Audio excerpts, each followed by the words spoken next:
Hey everybody, what's going on? Welcome to Cocktails in the War Room.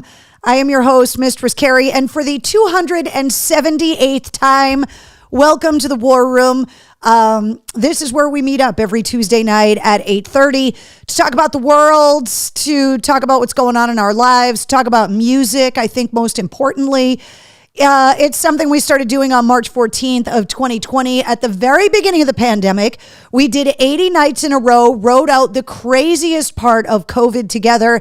And then when we launched the Mistress Carrie podcast in June of 2020, we turned Cocktails in the War Room into the weekly show that you see now.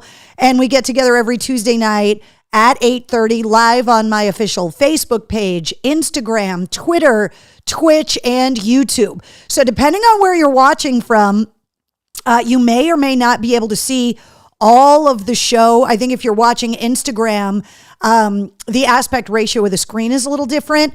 I can see almost all of the comments. I can see if you're commenting on Instagram, although it shows me your handle, not your actual name. So if you're going to comment on Instagram, make sure that you tell me what your name is so I can say hello. I also see the comments on Facebook and on YouTube, but to everybody watching on Twitch and Twitter as well, welcome to Cocktails in the War Room.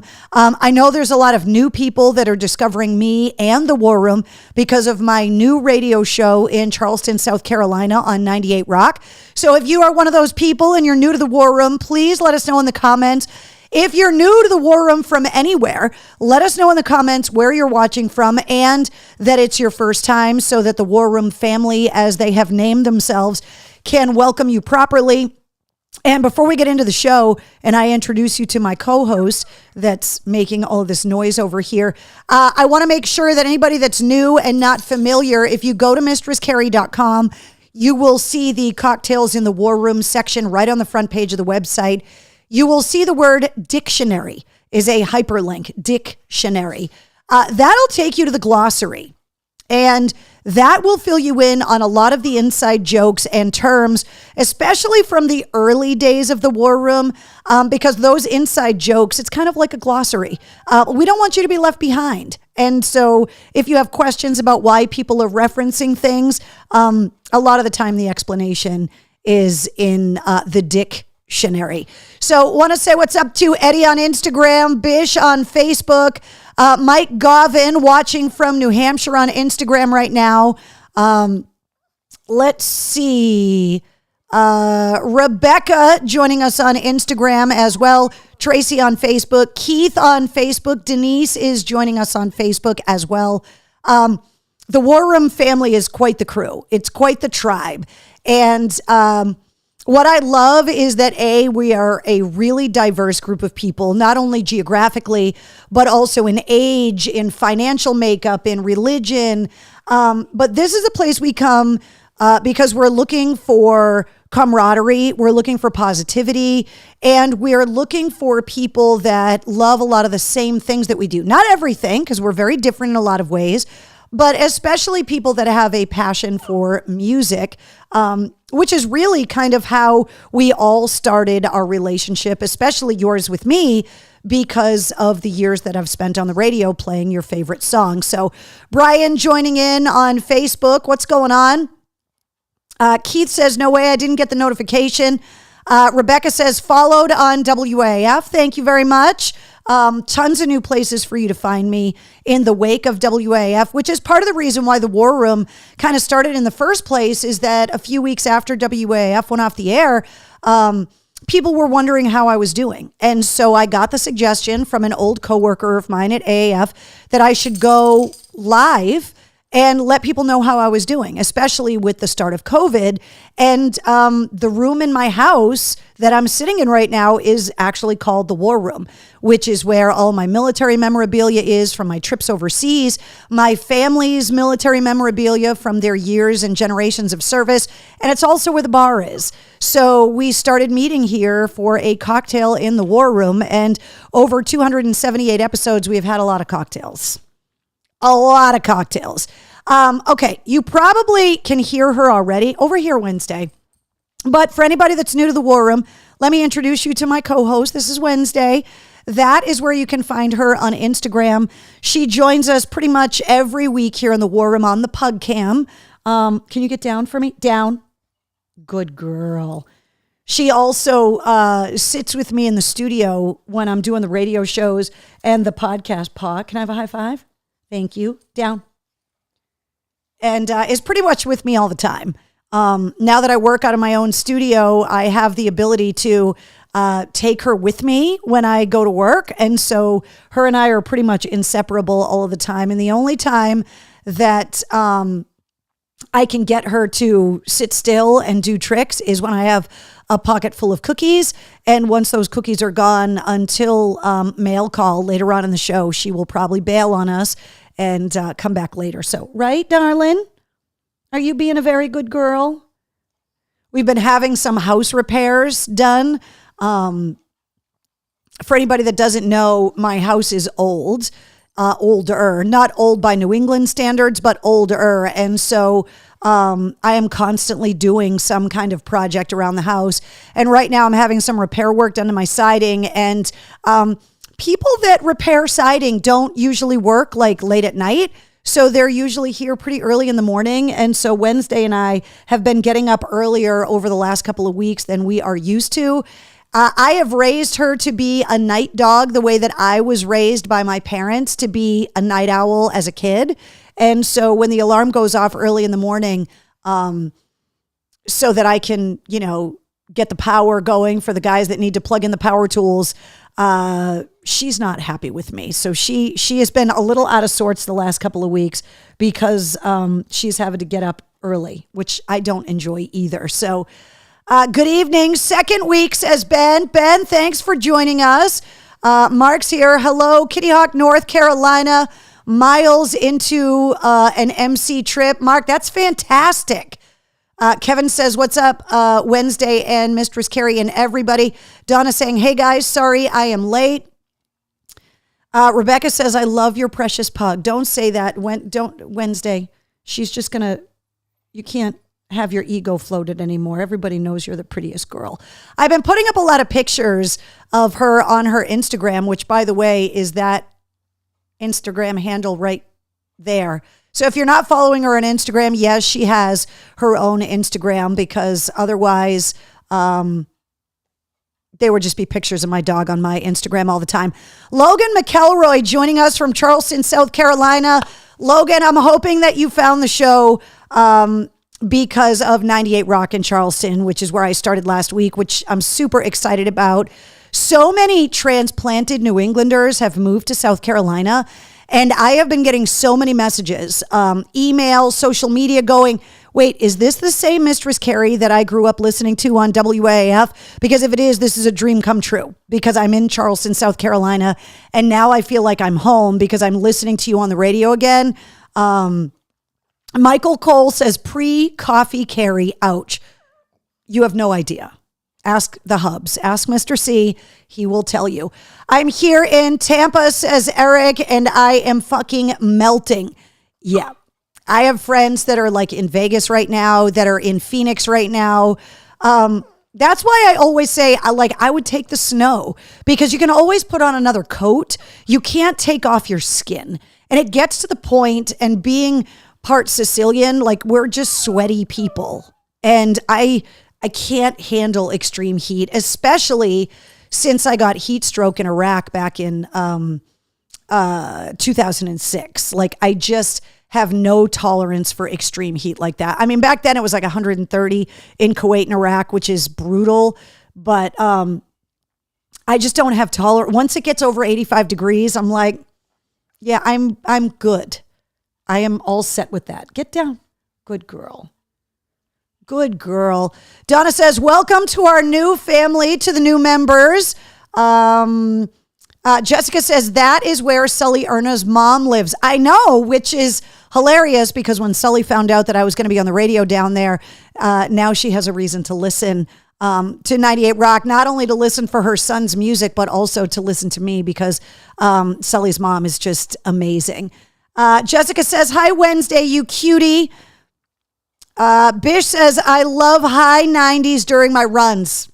There is something wrong with you if you're out jogging high 90s.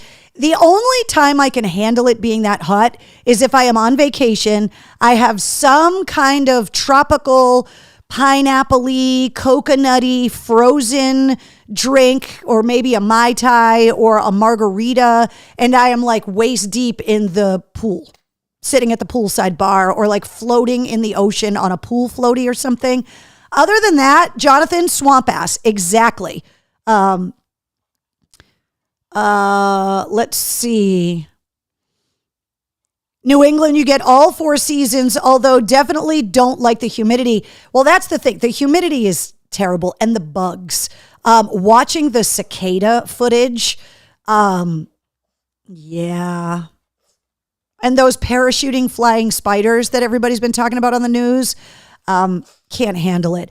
Elsa wants to know how the garden is going. So Elsa, over the weekend, I had to do some repair work on the fencing around the garden because some animals have chewed through some of the plastic fencing. I have never had, knock on wood, I shouldn't even say this out loud. I've never had a deer or a bear get inside the garden, but I've had things dig under the fence. I've had things eat through like the black plastic fencing that's around part of it.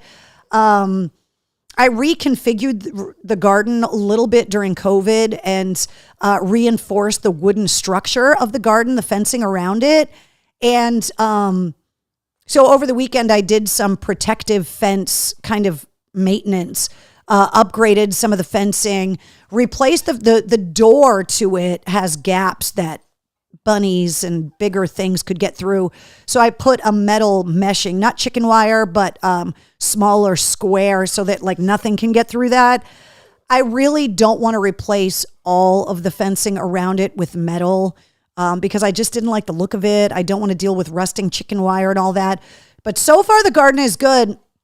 I told you guys that I was going to try some chaos gardening this year. I think we talked about it in the war room a little bit, that I bought a giant bag of bird seed sunflowers. So not sunflowers to plant, like when you go and buy the packets of seeds, but like a giant bag of bird seed sunflowers.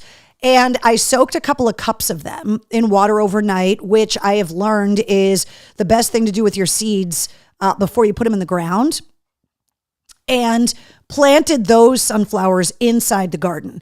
Then I took the rest of the bag of sunflowers and I walked around my house and around the perimeter of the yard and just threw sunflower seeds around the perimeter as an experiment to see if any sunflowers would pop up just by having those seeds scattered. I know probably 90% of the seeds are feeding the animals that have been roaming around my yard, but I was really curious if any of them would make it into the ground and flower. So far, no evidence of the chaos gardening sunflowers, but I do believe that the sunflowers I put actually in the garden are probably 30 inches tall now, which is pretty cool. So far, so good on the garden.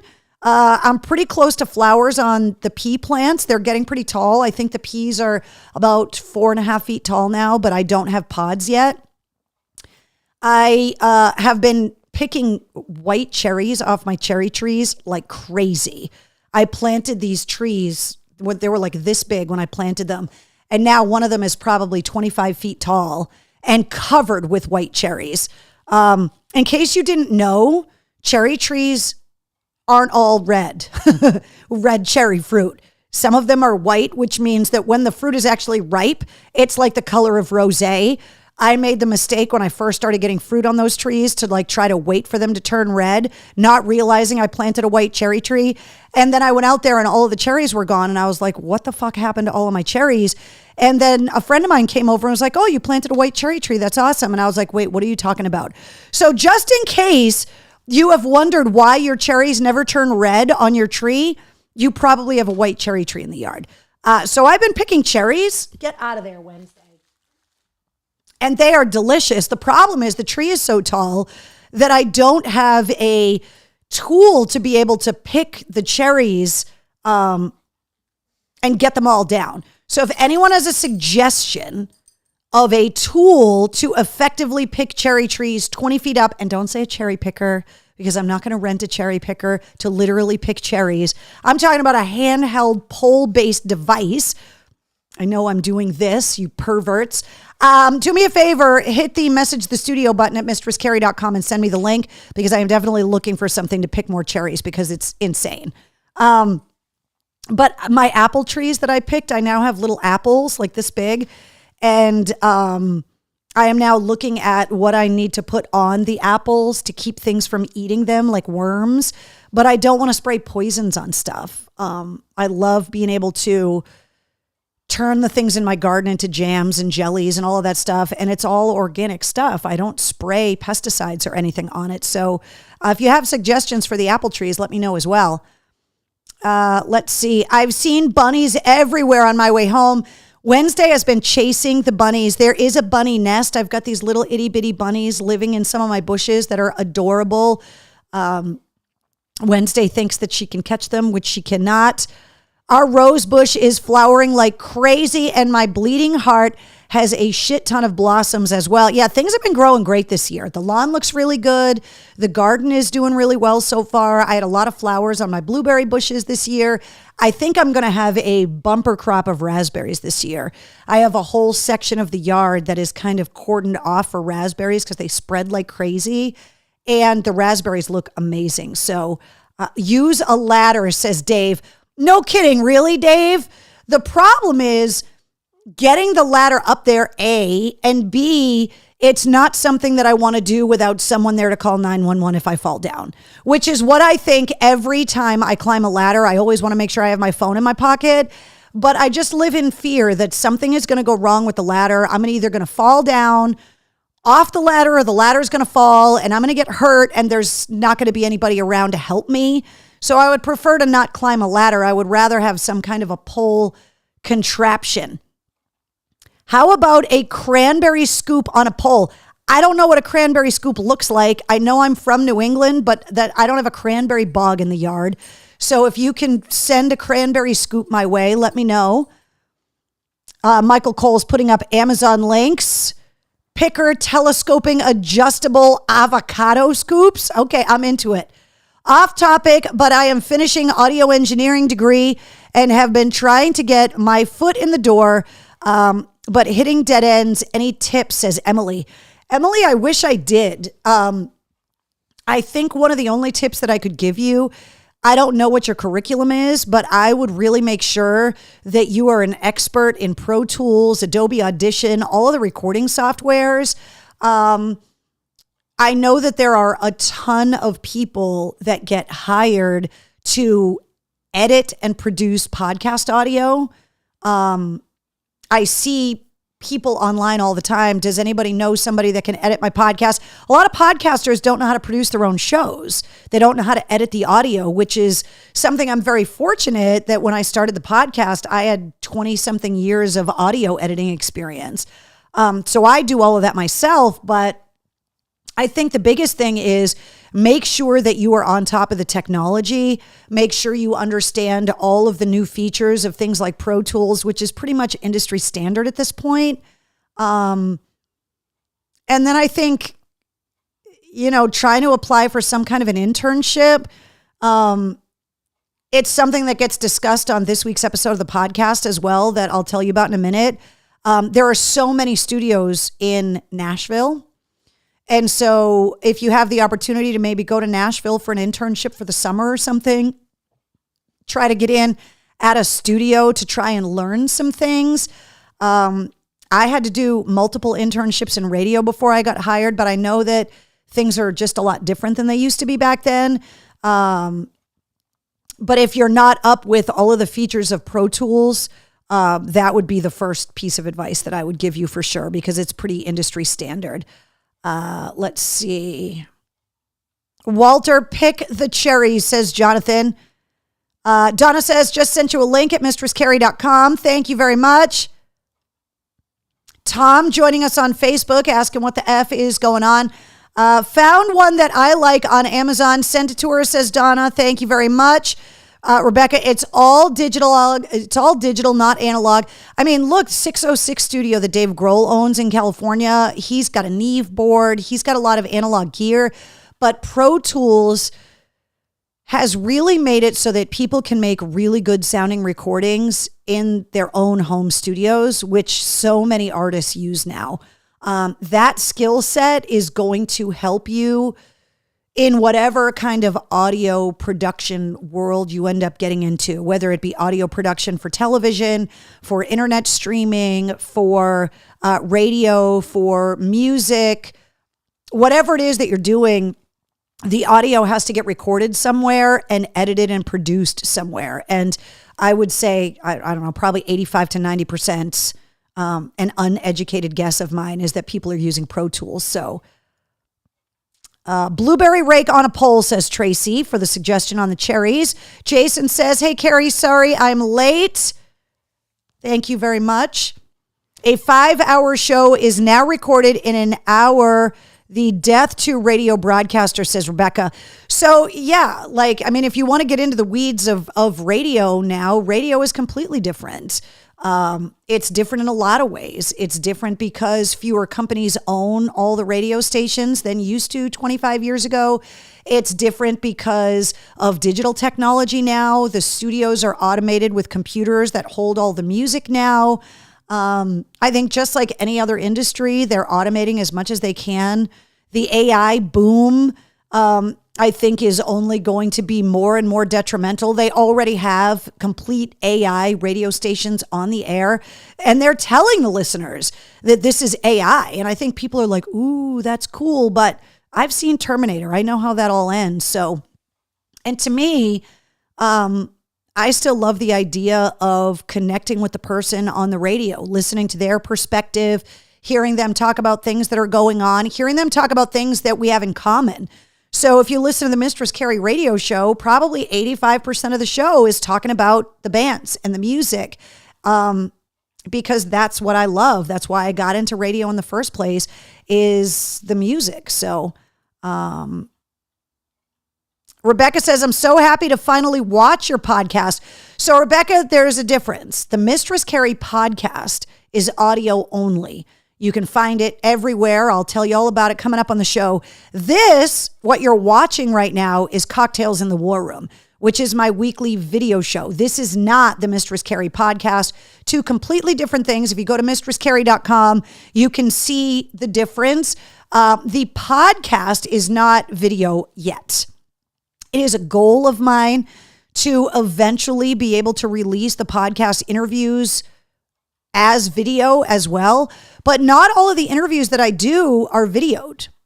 Sometimes the artists call on the phone still into the studio. Sometimes I record the interviews live on site and there's no cameras there to do it. Eventually, I'm hoping the podcast will expand so that you can watch me interview the rock stars. But what you're watching right now, and it's confused a lot of people over the last 4 years, but Cocktails in the War Room is not the Mistress Carrie podcast, which is why it has this logo with the martini glass and the hand grenade, because it's something totally different.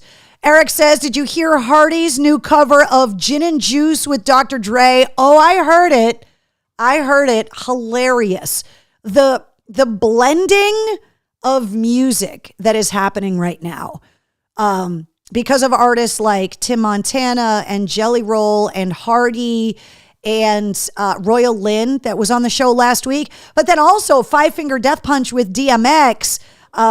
There's all of this blurring between rock, hip hop, and country right now. And I think the rock purist in me 20 years ago would have been appalled by it. I think it's good for everybody. I think Post Malone doing a song with Ozzy.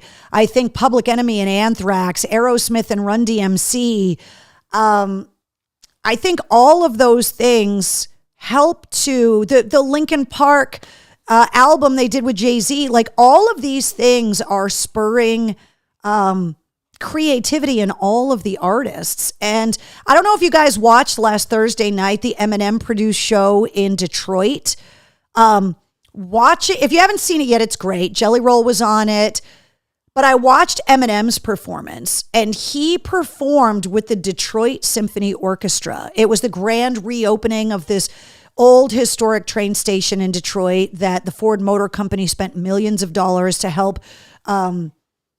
like re-energize downtown Detroit and really redo this train station. It's beautiful.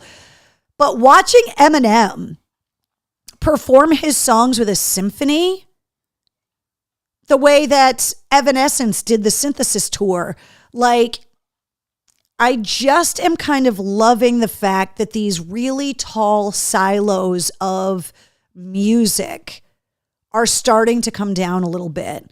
And I was a believer in those silos for a long time because there were so many people that were so anti the music that I loved in the mid to late 90s.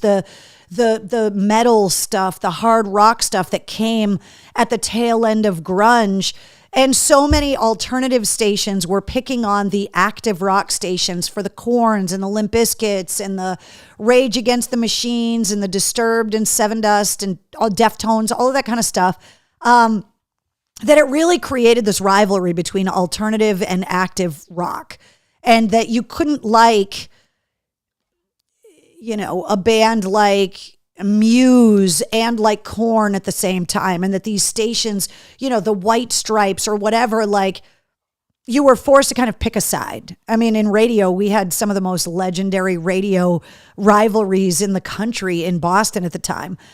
But I think rock has had such ups and downs now, and hip hop, like every genre of music, became the genre du jour. And like hair metal in the 80s, like grunge in the 90s, like new metal, you become the popular music, and then everybody starts to sound the same, and you cannibalize yourself, and then you become not cool anymore. And I think that's happening to a certain extent in hip hop right now, where, you know, they're just acting like the flashy 80s rock stars, and it's all vapid and there's no depth, and you're not saying anything anymore, which is why it's super exciting to me that there are these new artists that are blending genres, because people that grew up in the 2000s grew up listening to hip hop and metal simultaneously, and that's not weird for them. And so, of course, as they get older and become musicians themselves, they're going to have those lines blurred. We've all seen, you know, Body Count on the Ozfest, which is something nobody would have ever been like, no, that doesn't make sense, but it does make sense. And so I love that Hardy is covering Gin and Juice. I love that all of this stuff is kind of happening. And I love, you know, that a guy like Jelly Roll can be collaborating with the truest of country artists, collaborating with Falling in Reverse, getting ready to do a song with Shinedown, and then performing on stage in Detroit with Eminem. Like, this is a good thing for music, I think. Bish says, I'm a country rock metal guy. Yeah, like, I'm glad that there are fewer labels, and I'm glad that as somebody that works in radio, you know, there's always those debates. Can we play this? Does this make sense? I remember it when Linkin Park and Jay-Z released that album together, Collision Course. Like, people went back and forth about, can we play it? Should we play it? For a while, I was like, but I remember, you know, when people started playing Evanescence, they were like, this isn't a rock band. And yes, they are.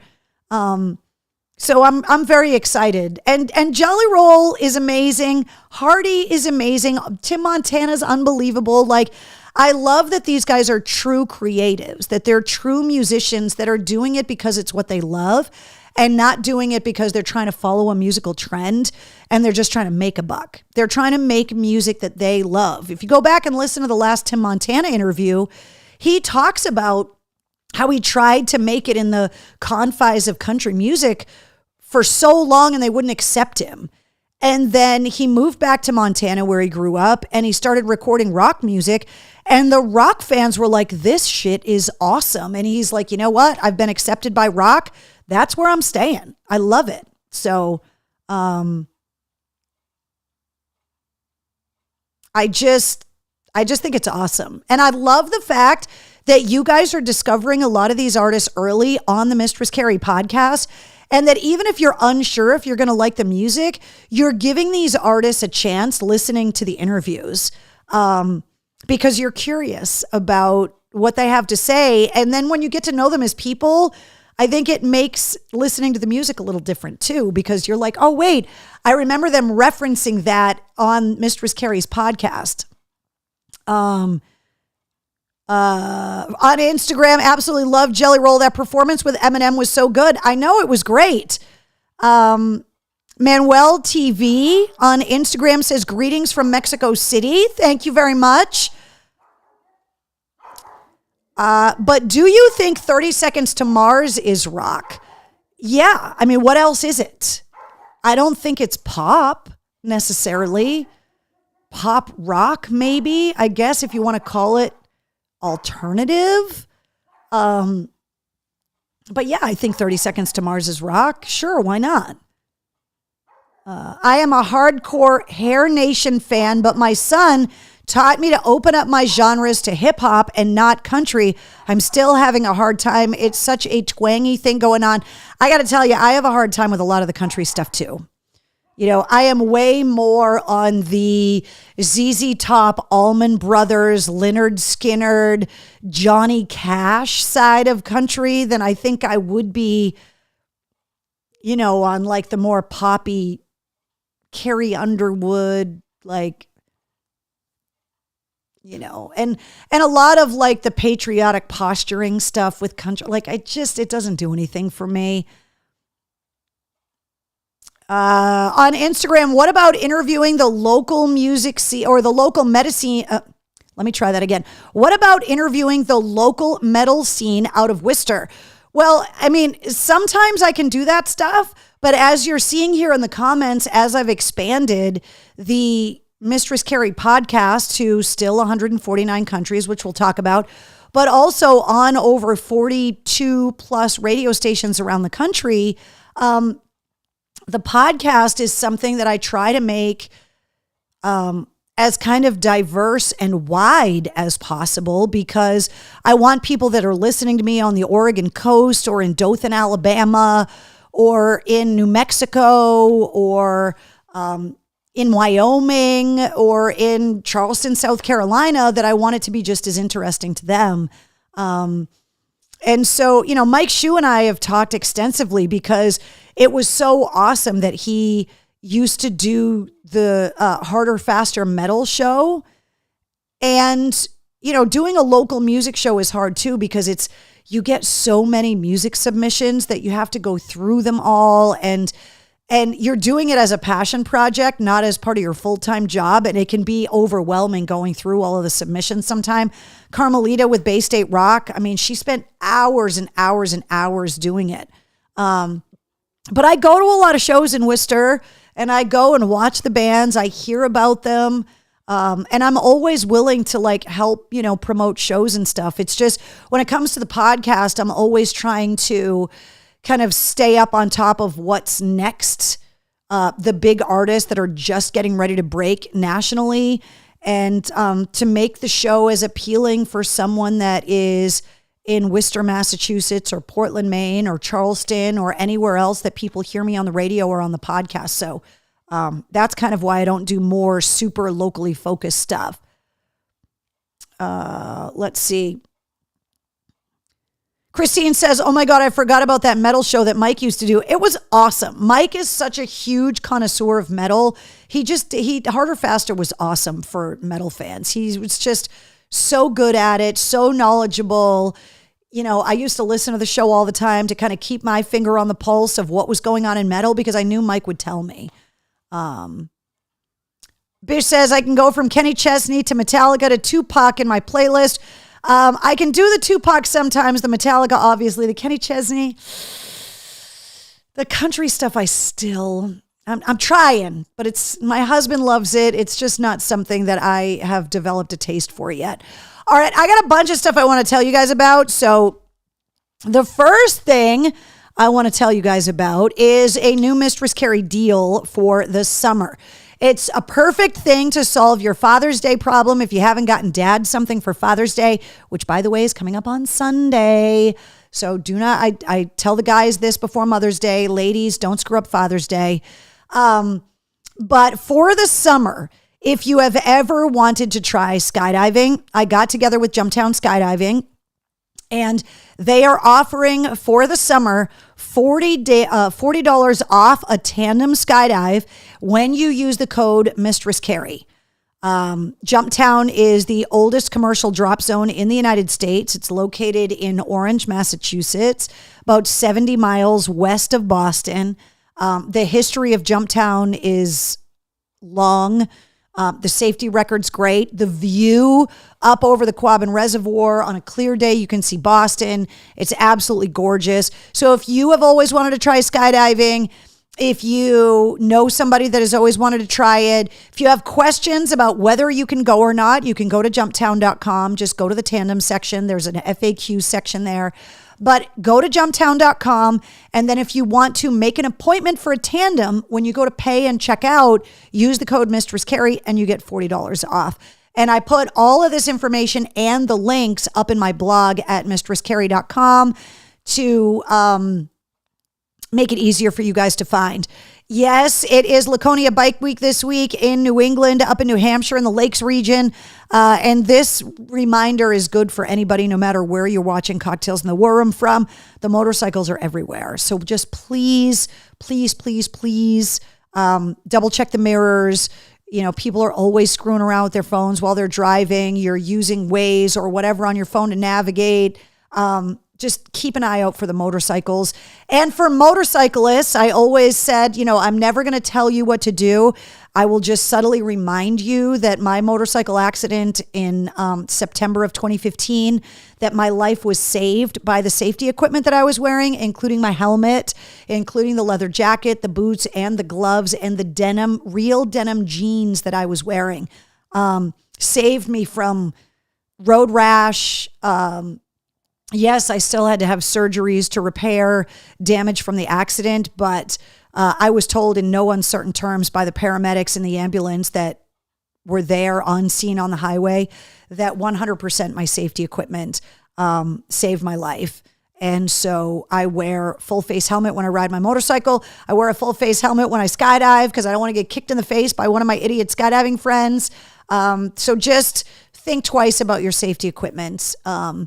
Because the recovery sucks. So let's see. Orange, Mass, notorious for speed traps, says Truck. Well, it was the guys from the Orange Fire Department that were some of the guys that helped me when I crashed my motorcycle. So let's see. Full face helmet, gloves, and steel-toed boots, says Travis. Absolutely. I believe in all of that stuff. No matter how hot it is. I do have some of those riding jackets that are more of like the netting with the armor in them. I've got a leather jacket with the zips for vents. Yes, it's hot sometimes. My full face helmet has vents so that the air goes up through it. Do I sweat sometimes? Yeah. Do I stink sometimes? Yeah. But I'm dressed for the crash, which has happened. So I speak from experience. So that's your Mistress Carrie deal for the summer. So if you want to try skydiving, you want to go on a tandem skydive, check out the blog at mistresscarrie.com. I got the links, all the info up there. Once again, I want to welcome everybody to the Mistress Carrie universe that is down in the greater Charleston, South Carolina area that listens to 98 Rock, Charleston's best rock.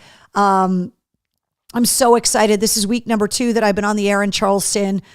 So happy, so thankful and grateful for the amazing reception that I've gotten from the audience. You can download the 98 Rock app at my98rock.com. You can also stream the station from anywhere at my98rock.com, but you can hear me weekdays from 10 to 3. And I'm just so happy that people have been loving the show. So many of the artists, the guys from Shinedown, Adam Gontier from Saint Asonia, Tyler Connolly from Theory of a Dead Man, RJ Hale from Hailstorm. There have been so many artists that have reached out to me that have been congratulating me and go, what can I do to help? Can I record some things for your new show? What can I do? And so a lot of the bands are super excited that I've taken on another radio station too, which is awesome. So thank you to everybody that has been listening on 98 Rock. And one of the other places you can hear me every weekday, 3 to 7 on 100 FM The Pike. Want to remind you about the Hair Fest, which is coming up July 20th. All this week, if you listen to The Pike, you can win tickets to the Hairfest at Indian Ranch in Webster from Mike Shue. Chuck Perks and I are giving out tickets all this week on the air. I'm on every weekday, 3 to 7. And then the Rock Fest is like the big last Pike event of the summer, which is August 31st at Indian Ranch. Those tickets are on sale now. And you can just go to pikefm.com, stream the station, download the Pike app, get more details on all of the shows. And as always, all of the events that I talk about here in Cocktails in the War Room are up on the event calendar at mistresscarrie.com. Another place that you can listen to me every day is 106.3 The Bone, which is in Portland, Maine. You can hear me every weekday from 3 to 7 on The Bone. You can go to 1063rocks.com or 1063thebone.com and listen and download the Bone app, and then you can listen anywhere as well. So no flip-flops on the bike, says Michael Cole. Couldn't agree more. I have seen horrific pictures of people that wore sandals, slip-on shoes, Crocs. Makes me queasy just thinking about it. Mark says, I hate full face helmets. I get it. But as somebody that was not wearing a full face helmet when I crashed my motorcycle and the only thing in my body that got hurt was my face. George says, dress for the slide, not the ride. No shorts either, says Melissa. Yeah, I mean, look, I said, I'm not going to tell you what to do. All I can do is speak from my own experience. When I see people riding without a helmet, all I can do is just hope that they are prepared to outmaneuver somebody not paying attention. But I don't want people at my funeral going, she died doing what she loved, when what I loved was completely preventable when it came to that kind of an emergency. So Bish says, headed to South Carolina for a wedding in July. Definitely going to check out the new show. Thank you very much. You are all over the place, sweetie. Yes, I am. I'm taking over the world, which is why I love the fact that we get together every Tuesday night, because it gives you guys a chance to ask whatever questions you want to ask. It's one of those ask me anything kind of things that a lot of the bands do online. You guys know that we're just going to do it every Tuesday night here in the War Room. So, all right, we got to do our cocktail recipe this week. And hold on, I got to open up my ginger beer because I forgot to pour it in there. Hold on. Right, Wednesday, you came back for the cocktail recipe. This isn't mail call. This is the cocktail recipe. So I have a very specific cocktail that I picked this week. So you guys know how the mayors of big cities, even governors of states, have the ability to dedicate a day. I talked to Sunny Sandoval from POD about how they had Sunny Sandoval Day in San Diego. I had Mistress Carrie Day in Boston on April 17th of 2008 to celebrate my 20th anniversary on the air. So today in New Orleans, I'm not kidding. This is a real thing. Today is Back Dat Ass Up Day in New Orleans to commemorate the 25th anniversary of Juvenile's hit song, Back Dat Ass Up. And yes, it's as AZZ because that's the actual title of the song. So the mayor of New Orleans proclaimed today Back Dat Ass Up in New Orleans today. So first of all, cheers to the mayor in New Orleans, because it's like an official proclamation that Juvenile got for Back Dat Ass Up Day. The reason why I picked the cocktail is because arguably the most famous drink in New Orleans is the hurricane. And so I thought this week I would teach you guys how to make a hurricane on Back Dat Ass Up Day. So if you want to make a hurricane, it is an ounce of white rum, an ounce of dark rum, a half an ounce of triple sec, juice of 1 lime. There's also a half an ounce of the Gome syrup and a half an ounce of grenadine, 3 ounces of fresh orange juice, and 3 ounces of pineapple juice. Hangover Central right there. It says, shake the ingredients, strain into an ice-filled highball glass, and serve. You know I'm going to say garnish, obviously, with orange wedges, pineapple pieces, maraschino cherries in there for sure. But, yeah, how else are you supposed to celebrate Back Dat Ass Up Day than with a hurricane, New Orleans style? So there you go. Right, Wednesday? Okay, let's recap last week's podcast episode. Royal Lynn, speaking of blending genres of music, she is a Canadian country girl that grew up a metalhead on a farm in the middle of nowhere.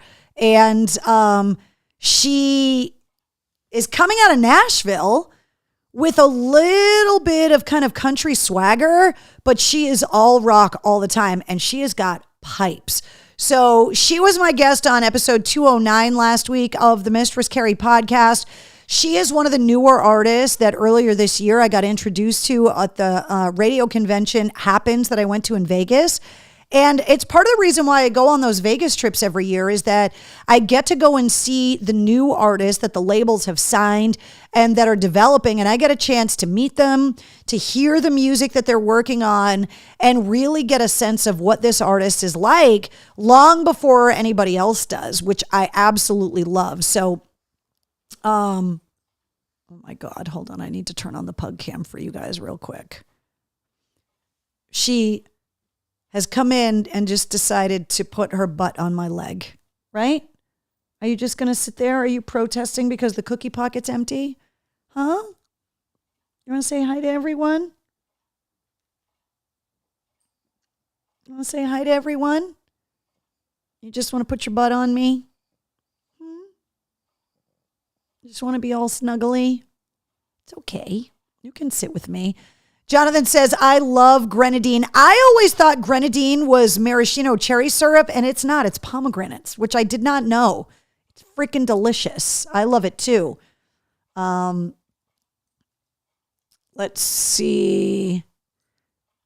Downloaded all of her current music, says Stephen Thomas. That is fantastic.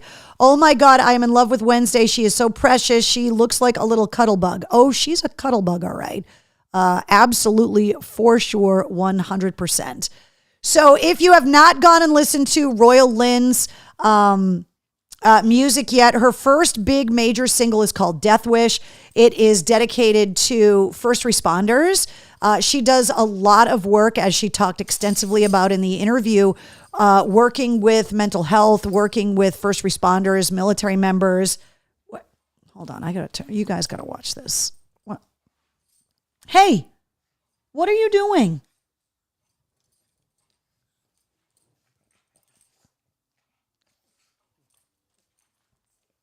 How am I supposed to get anything done right now? How am I supposed to focus on the podcast? How am I supposed to do anything when this is happening? She's tossing all the pillows, all the toys around. You're acting like a psycho. What are you doing? You look like you've had one too many of these drinks. Here's your hurricane right here. Is that what that is? There you go.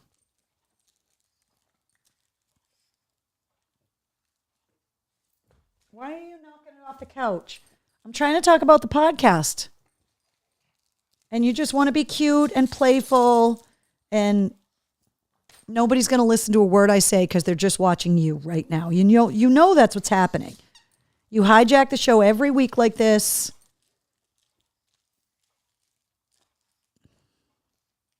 This is what my life is like all the time. Yeah, there go the pillows, Tracy. Exactly. She isn't trying to steal the show. She has completely stolen the show. Do you accept song submissions from unknown independent artists? Logan wants to know. Well, it depends on where you can send me music to listen to. I cannot put music on the podcast because it triggers 50 different sets of copyright flags depending on where people are listening to the podcast. YouTube has one set of rules. Apple's got another. Google's got another. Everybody's got a different set of how much music you're allowed to put in the show. And I just don't want to deal with getting the show flagged all the time and trying to navigate that. Some people, like when Joe Rogan went exclusive on Spotify, it was a lot easier because he's already on Spotify for him to be able to put those songs on there. If you're talking about getting the songs played on the radio, I am not in a programming capacity on any of the stations that I am on now, the way I was back at WAAF. Obviously, I have fantastic relationships with all of my bosses on all the stations so that I could tip them off to things, but making decisions about what songs get added by the stations is not part of my job description anymore. So it depends on why you want to send me that music. If you want to just send it to me so I can listen to it and give you some feedback, more than welcome to do that. Just hit the message the studio button at mistresscarrie.com. Jonathan says, oh, dear Lord. Bish says, Wednesday giving 0 fucks tonight. I know. She's just going to sit there and be adorable and steal the show. Right, Wednesday? You just completely hijacked the show. I was about to tell everybody who's going to be on the podcast this week. And now you're just going to sit there and be adorable and make it so that nobody wants to know that piece of information. Can I tell them? You were in the room when I did the interview. You heard me talk to the guys.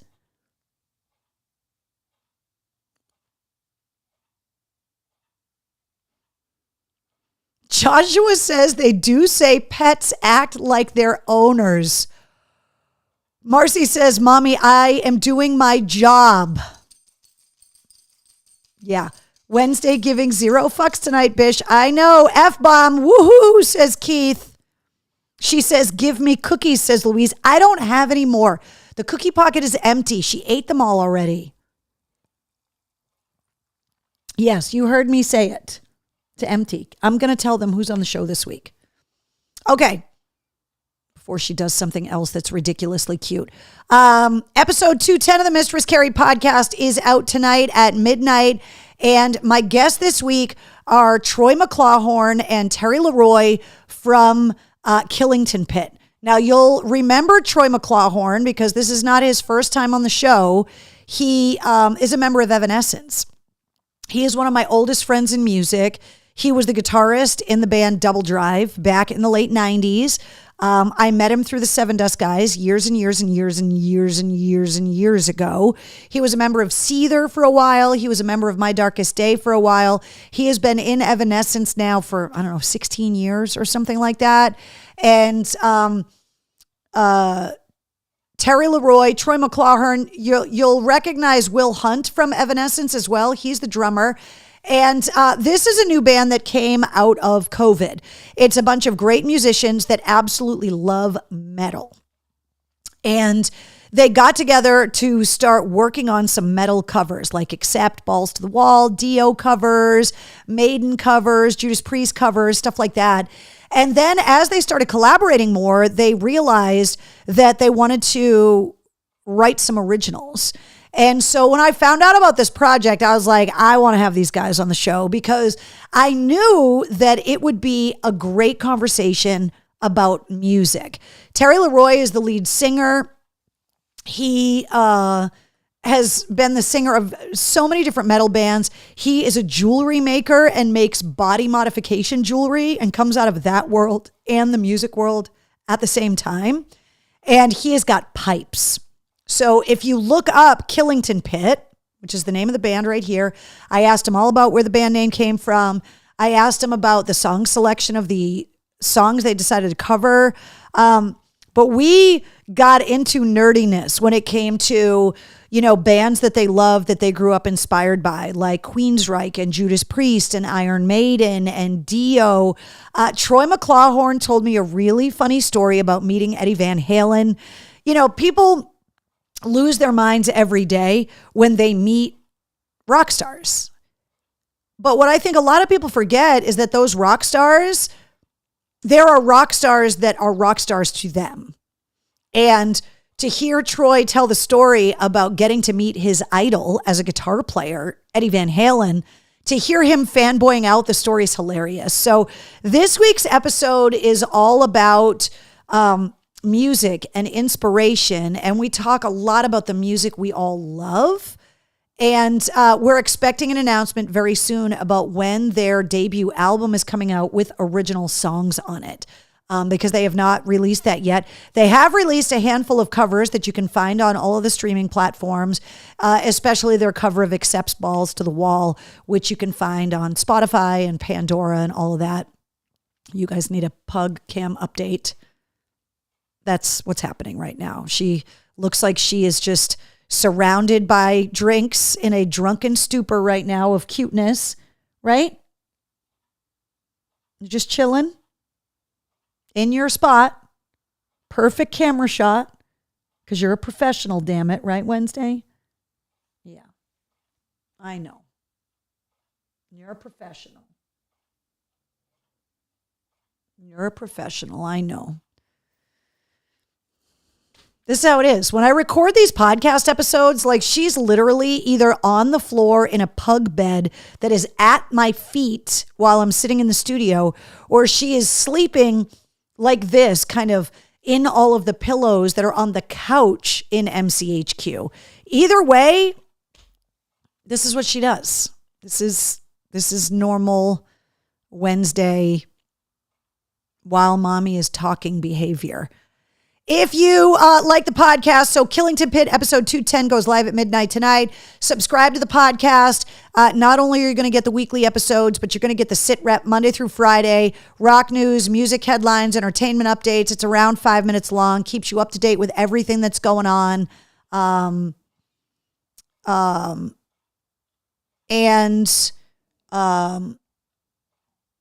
It's everything. It's music, it's technology, it's roadies, all of that stuff. Guys are talking about Evanescence. It says the rest of the members are now hired guns. Careful with that term, hired guns, though, because hired guns insinuates that they don't have any input into the music. Normally, when you use the term hired gun, it means that you are a musician that gets hired just to play the songs, to tour, play the songs. But the guys in Evanescence actually write the songs with Amy. That is not technically the definition of a hired gun, that she does collaborate with the musicians in the band. They are legitimate members of the band. They're just not original members of the band. So I just want to make sure that I point out that distinction. When you call somebody a hired gun, it kind of means that they have no permanent attachment to the band.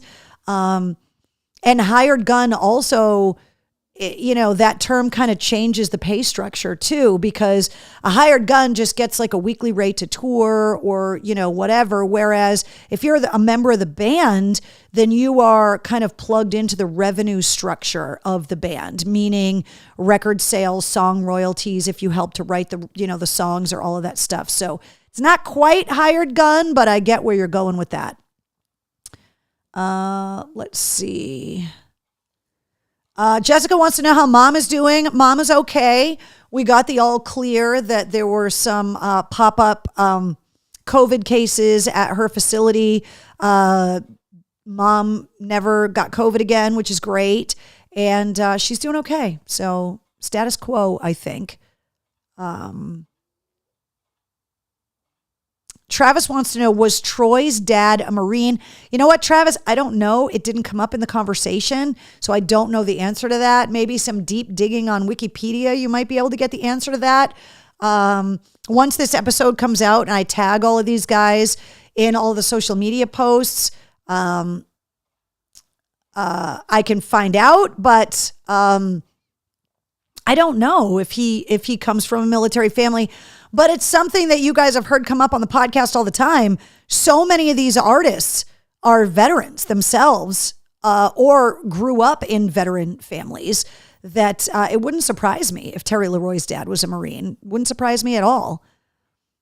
Josh says, like John 5. Well, John 5 isn't a hired gun either because he's helping to write the new songs in Motley Crue. So obviously, he isn't going to get royalties from the original Mick Mars part of Motley Crue, but he is now, he's not just a hired gun touring guitar player. He is influencing the music of the band and an active participant in the songwriting.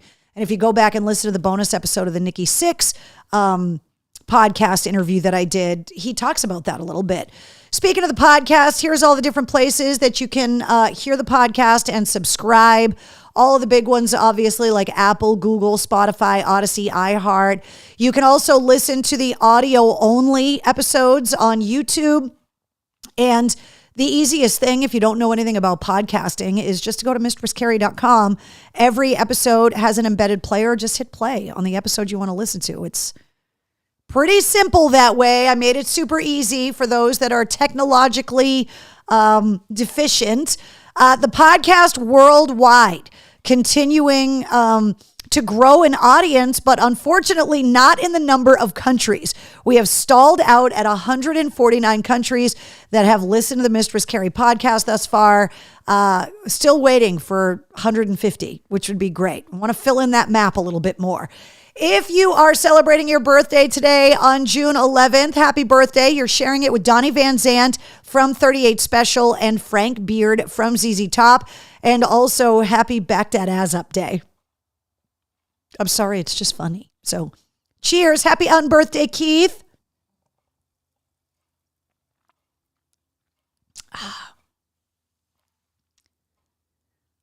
Let's see.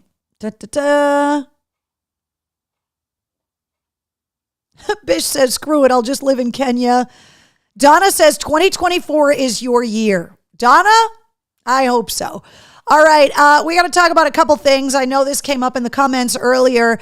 I wanted to get this info out there, not only for all of the people that may be going to Gillette Stadium tomorrow to celebrate Tom Brady getting inducted into the Patriots Hall of Fame, but for all of the transplanted Pats fans and New Englanders that might be watching in Charleston, or, you know, if you're watching up in Portland, wherever you're watching the show from, Tom Brady's Hall of Fame induction ceremony is happening tomorrow.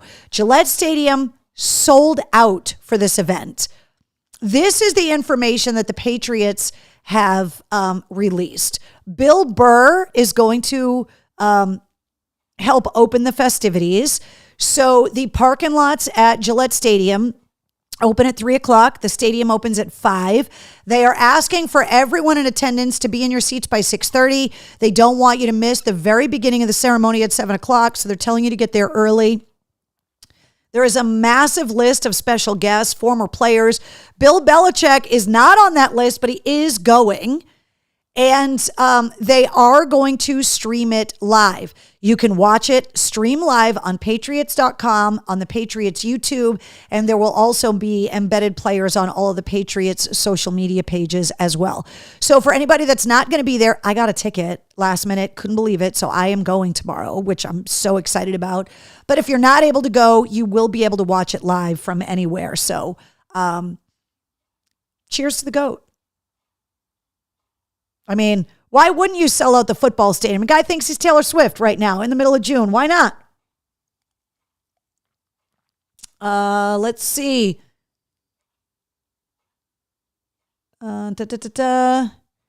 Tracy says Tom Brady is the GOAT. Let's hope the website handles it this time, unlike the last celebration, says Josh.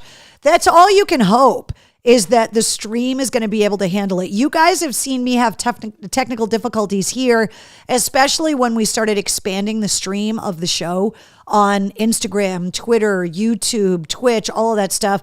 There's always technology growing pains. For me, there's always another episode of the Cocktails in the War Room. For Tom Brady, there's only one shot to get inducted into the Patriots Hall of Fame.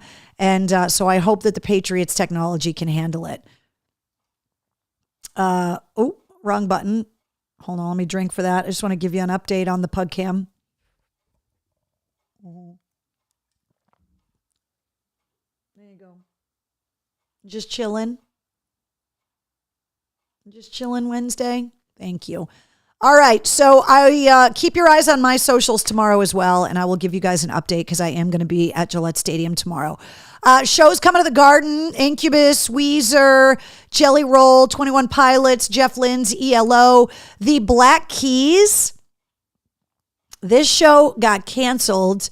Patrick Carney from the Black Keys, the band just fired their management and said, we got screwed, and he is getting ready to give all the details. He hasn't announced anything yet, but there's something going on with the Black Keys. They are going to reschedule this tour, but not in arenas. They're going to change up the production. So if you had tickets to this tour at the Garden or any other arena that they were going to be touring at, you can get your refund. But there's definitely some strangeness going on with the Black Keys. So these are all local New England venues. If you're watching Cocktails in the War Room from anywhere outside of New England, just know that all of these tours are on the road. Check the websites of your favorite artists because these tours are definitely coming through. The Silver Scream Con, Spencer Charnas from Ice Nine Kills, the Horror and Gore and Metal Festival got moved to the DCU Center in Worcester. It's going to be September 13th through the 15th. Ice Nine Kills is going to play. There's going to be a bunch of guest appearances. There's going to be tons of vendors, all of that stuff. I'll have more details as it gets a little closer. And Iron Maiden is going to be at the DCU Center coming up on November 6th. A bunch of other shows that are coming around. This week, Unearth at Big Night Live. The Warning, who were just on the podcast a couple weeks ago, out on the road, Big Night Live, September 13th. Coal Chamber, Des from Coal Chamber, who's been on the show a couple times. They're going to be at Big Night Live. Asking Alexandria is going to be at Aura in Portland, and I am giving away tickets all week on 106.3 The Bone, but they are also going to be at Big Night Live in Boston coming up on October 8th. All of these shows are up on the events calendar at mistresscarrie.com. Hardy is going to be at the Xfinity Center next week. The Quit Tour rolling into New England. It's going to be insane. And so many other shows all summer long, culminating with this massive 30th anniversary tour that Korn is on. When I was in Boston with Head a few weeks ago eating cannolis, he was just talking about how excited he is to be able to go out and celebrate the band's 30th anniversary. And I brought up on this week's episode of the podcast with Troy McClawhorn from Evanescence about that 30th anniversary stadium show that Evanescence is playing with Korn in California, which is going to be huge. Get a Gronk hug, says Tracy. It's back in Worcester. Rock and Shock is coming back. This isn't Rock and Shock. This is a totally different thing. This is Silver Scream Con. This is not Rock and Shock. They're two totally different entities. Rock and Shock has been in Worcester for a long time. That is coming back as well. But Silver Scream Con is something totally different, just to make sure everybody's aware it's not the same thing. Greta Van Fleet is coming to Mohegan.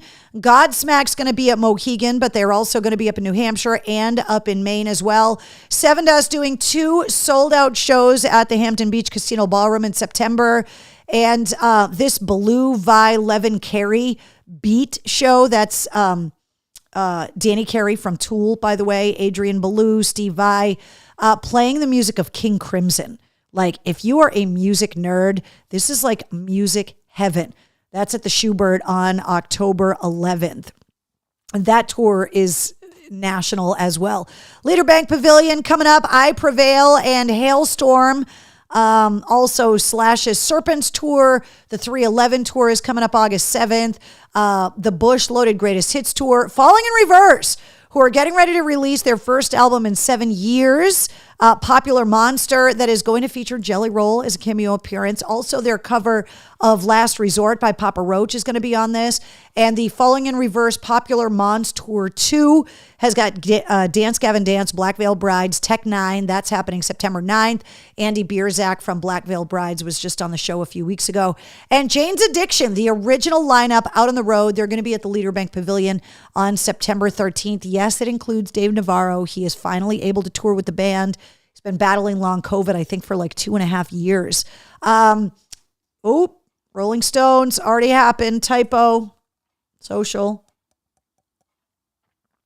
Metallica, big announcement last week. The marching band competition is back for a second straight year. Registration for band leaders is open right now until September. The official submissions, the performance submissions, are due in November. Metallica themselves are going to judge on all the categories and pick the winners in early January. The categories are going to be college, Division 1, college Division 2 and 3, high school large, medium, and small. There's also going to be a fan vote online. That voting is going to be open in December. Metallica making sheet music for 13 songs in their catalog, available for the 500 bands that they're expecting that are going to compete. And if you didn't watch all the winners on YouTube from last year, you got to go and check them out because the performances were awesome. Rise Against at Roadrunner coming up October 24th. Those tickets are on sale now. Fenway's concert series. A lot of rock in there. I'm going to this one, by the way. You guys heard Ed Roland from Collective Soul say that he wanted me to come to Fenway and hang out with him. A man of his word once again. He sent me tickets and passes so I can hang out with him at Fenway Park after Collective Soul performs. So I'm going to see Hootie and the Blowfish. Who knew? Bare Naked Ladies and Edwin McCain are on that one as well. The Foos are headed to Fenway. Blink-182, Def Leppard and Journey. Green Day with the Smashing Pumpkins. Rancid and the Linda Lindas. And Pearl Jam, of course, in September. And speaking of sold out Fenway, did you guys see the Savannah Bananas and the Party Animals? Good luck getting tickets. Those tickets are harder to get than Foo Fighters tickets for the Savannah Bananas tour. The footage was amazing. I love what the Savannah Bananas and the Party Animals are doing for baseball. They are kind of like the Harlem Globetrotters of baseball, and I just think it's amazing and wonderful. I had a bunch of friends that went to Fenway over the weekend and saw the Savannah Bananas and were just like, it was worth every penny. It was worth getting in the ticket lottery. They were amazing. Bish says, I got Metallica tickets for an early birthday gift. Nice. Rebecca, I love Collective Soul as well. You got to hear Ed Roland. He was on the podcast 6 weeks ago now. Who are the Savannah Bananas? They are the baseball team. You've got to go on YouTube and watch videos of the Savannah Bananas. Like I said, they are to baseball what the Harlem Globetrotters are to basketball. They are amazing players. They are a lot of college players, a lot of guys that made it to the bigs and then either got hurt or just really didn't make the cut. But they're amazing players, but they are just goofballs on the field, and it's amazing. Super fan encompassing.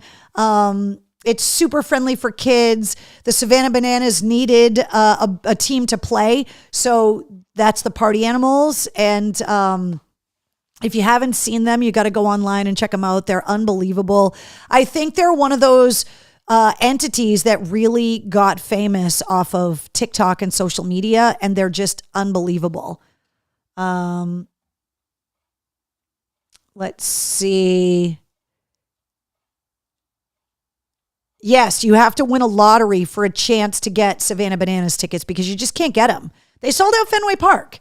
They've sold out every game this whole season. They released the schedule. They put up ticket lotteries. But it shows you how popular they are because they were playing minor league stadiums like a year or two ago. And now they're selling out actual Major League Baseball stadiums now. And what I love is that Major League Baseball has smartly wrapped their arms around it. It would be like if the NBA got insulted by the Harlem Globetrotters bastardizing the game. No, it's fun. It's interactive. It's family friendly. It's all about the live experience. And I'm glad that Major League Baseball is welcoming the Savannah Bananas into the league's chapels, these stadiums, because, there's been a lot of talk that baseball's fan base was aging. And I think the Savannah Bananas and the Party Animals are a perfect way to get kids to fall in love with baseball. Let's see. Oh my God, are you kidding me? No, go on and look at the Savannah Bananas. They're amazing. So they were just in Boston. They sold it out. The videos are unbelievable. It's hilarious. Johnny Damon and Bill the Spaceman Lee made appearances at Fenway with the Bananas. So did Jonathan Papelbon. He came out in a kilt to the Dropkick Murphys. Like, baseball has 100% embraced this team, which I think is very, very smart. Very shrewd business move, but also just great. The Palladium Flat Black is scheduling headlining dates around the Godsmack tour with Nothing More. Set It Off New Year's Day, From Ashes to New, all going out on the road together right around Halloween, which is great. They're going to be at the Palladium on October 27th. They're also going to be up in Portland, Maine that week as well. NoFX's finale tour, August 31st and September 1st at Campanelli Stadium in Brockton. And we were talking about it earlier, the New England Metal and Hardcore Festival at the Palladium, coming up on September 22nd, which is different than the Silver Scream Con. So, different. Newfound Glory at Roadrunner. Also, Kaleo, The Hives, the Red Clay Strays, who you may have seen open up for the Rolling Stones at Gillette last week. Rise Against and Dayseeker, all headed to Roadrunner on the famous Guest Street in Brighton. MGM Music Hall at Fenway was just hosting Gary Clark Jr. Damn it. Kings of Leon and Queens of the Stone Age kicking off their North American dates in Boston at the MGM on September 28th. And then Sting is going to be there with Sting 3.0 on October 4th. Let's see. House of Blues has got Rival Sons and Clutch, Hatebreed with Carcass, Harm's Way, and Crypta. So many shows. They're already announcing shows through the winter, which is just crazy. Bish says the Savannah Bananas played in Brockton last year and Fenway this year. There is your sign of growth. That's what I'm saying. Keith Wallen from Breaking Benjamin is going to be on his solo tour at the Paradise July 22nd before he goes out this fall with Breaking Benjamin with Stained and Lakeside and Daughtry, who are going to be up at the Bank of New Hampshire Pavilion. Let's see. Day to Remember, the story so far, and 4 years strong. This show is happening at the Stage at Suffolk Downs, the newly revamped concert venue, the Stage at Suffolk Downs. This is happening on June 28th. I have not been there to see all the renovations, but I cannot wait. New releases out this Friday include the vinyl reissue of Bruce Springsteen's Born in the USA, Lindsey Buckingham, 20th Century Lindsay, the box set's coming out, Me First and the Gimme Gimmes, Blow It at Madison's Quinceañera, that is coming out, and Mike Shinoda of Linkin Park releasing Post Traumatic, the vinyl reissue. These are all of the new releases that are coming out this Friday. Okay, so I got this delicious set of treats in the mail this week. Wednesday's running in here because she thinks she's going to have this and she can't because it has chocolate. But I had never heard of Artie bars before. Do you guys know about Artie bars? Here's the QR code so that you can take a screen grab and check them out. So it says, your support of my small business means the world to me. Artie Gennaro, founder and CEO. So that's Artie from Artie Bars. Melissa, did you send these to me? I think you did. You can find them on social media at Artie Bars or at artiebars.com. And these bars, they're bigger, but I already cut off a piece. It's shortbread, caramel, and chocolate ganache. They weigh literally a ton. They're super, super heavy. Hey, can I help you? This isn't for you, but I want to show you guys. A few of them came in the package. Look at this. Yeah. Oh my God. And I'm going to take one bite. I already had some of this earlier. They're so good. But they're big.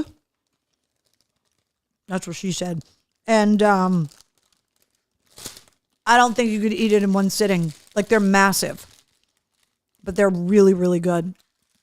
The shortbread crumbs get everywhere, Artie, just so you know. I'm sure you're aware that the crumbs make a little bit of a mess, but they are delicious.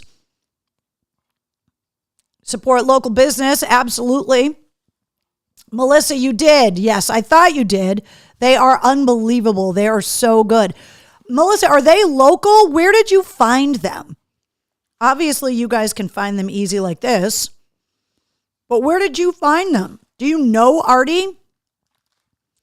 What's in it? It's shortbread on the bottom, the crumbly, cakey part. Then it's caramel and chocolate ganache on top. They're delicious. Carol, it is really good. One bite, everybody knows the rules. Yeah. Exactly. There are 3 different flavors in there. I know there's an orange and there's a coffee flavor. I wanted to show the OG flavor first.